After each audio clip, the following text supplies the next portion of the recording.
നമസ്കാരം. ജ്യോതിഷ പങ്ക്തിയിലേക്ക് എല്ലാവർക്കും സ്വാഗതം. യന്ത്രങ്ങളും രത്നങ്ങളും എന്ന വിഷയത്തെപ്പറ്റിയാണ് ഇന്ന് പ്രതിപാദിക്കുന്നത്.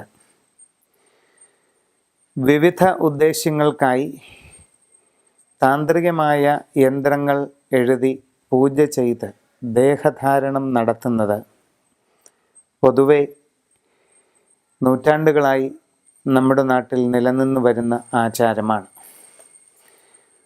ജീവിതത്തിൻ്റെ ഓരോ സാഹചര്യങ്ങൾക്കനുസരിച്ച് ഓരോരോ ആവശ്യങ്ങൾക്കും ലക്ഷ്യപ്രാപ്തികൾക്കുമായി വ്യത്യസ്തങ്ങളായ ഓരോ യന്ത്രങ്ങൾ തയ്യാർ ചെയ്ത് ധരിക്കുന്നത് വളരെ പണ്ട് മുതൽക്കേ ഉള്ള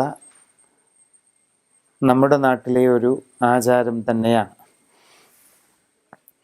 അശ്വതി മുതൽ രേവതി വരെയുള്ള 27 നാളുകാർക്കും അവരവരുടെ ഇപ്പോഴുള്ള ഗ്രഹസ്ഥിതി അനുസരിച്ച് ഉദ്ദേശിക്കുന്ന കാര്യസിദ്ധിക്ക് വേണ്ടിയും തൽക്കാല ക്ലേശ നിവാരണത്തിന് വേണ്ടിയുമൊക്കെ ഏതേത് യന്ത്രങ്ങൾ ധരിക്കാമെന്നും അത് എപ്രകാരം ഉപയോഗിക്കാമെന്നും വ്യക്തമാക്കുകയാണ് ഇന്ന് ചെയ്യുന്നത്.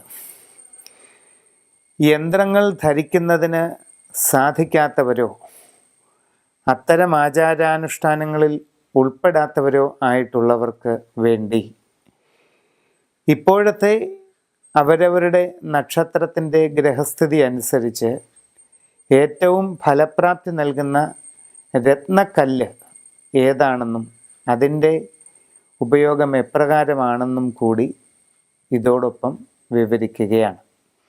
അശ്വതി മുതൽ രേവതി വരെയുള്ള 27 നാളുകാരുടെയും യന്ത്രങ്ങളും രത്നങ്ങളും ഏതൊക്കെയാണ് ഇപ്പോൾ ഉപയോഗിക്കേണ്ടത് എന്ന് പറയുന്നു. അനിഴം നക്ഷത്രക്കാർക്ക് 12-ാം ഇടത്ത് വ്യാഴവും 2-ാം ഭാവത്തിൽ ശനിയും സഞ്ചരിക്കുന്ന കാലഘട്ടമാണ്. തടസ്സങ്ങൾ വളരെയധികം ഉണ്ടാവാം.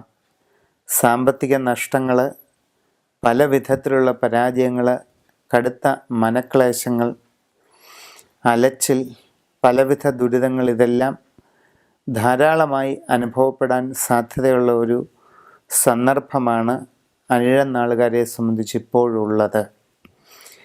വളരെ ഫലപ്രദമായി ഇതിന് ഒരു പരിഹാരം ഉണ്ടാകുന്നതിനായി നരസിംഹയന്ത്രം വിധിപ്രകാരം ശാസ്ത്രീയമായി തയ്യാർ ചെയ്ത് പൂജ നടത്തി ധരിക്കുകയും അതോടൊപ്പം ഗോൾഡൻ സഫയർ എന്ന രത്നക്കല്ല് ധരിക്കുകയും ചെയ്താൽ കാര്യമായ പ്രയോജനം തന്നെ ഉണ്ടാകുന്നതായി കാണുന്നു.